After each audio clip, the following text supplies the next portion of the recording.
So ito guys, meron tayo ditong nabili na push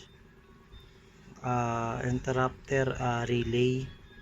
So gagawin ko, didiretso ko lang siya sa 12 volts, positive, negative. Tapos wala akong busina so tester light lang. Ayan, itong tester light ko.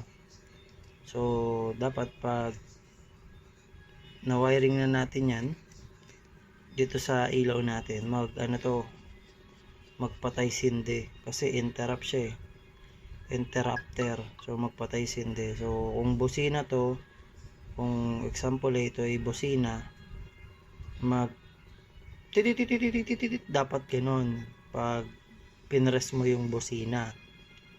Okay, so yan, i-ano muna natin, connecta muna natin guys. Tapos mamaya ano natin yung sample. So ito guys, nalagay ko na yung wiring. So ito lang, ayan, ito from positive papasok siya sa interrupter, tapos ito yung negative nya.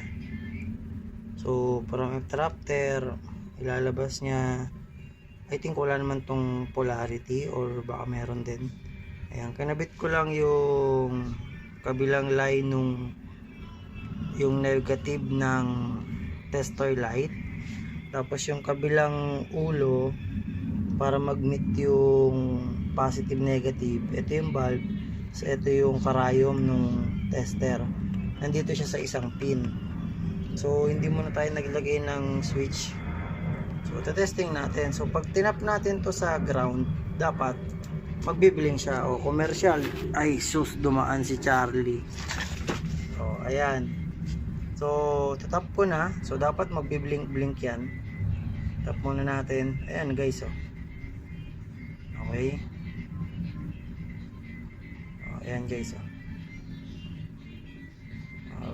ayan. So ganun yung ano niya, principle, interrupter. So kunwari ito yung busina, pag tinap mo siya, binusina mo na, pinress mo na yung buzzer button mo, ganyan na, tititititititititit, hindi na siya yung tit. So pag may interrupt ka na, tititit na, tititit tititit tititit. Di ba? Ayan, astig.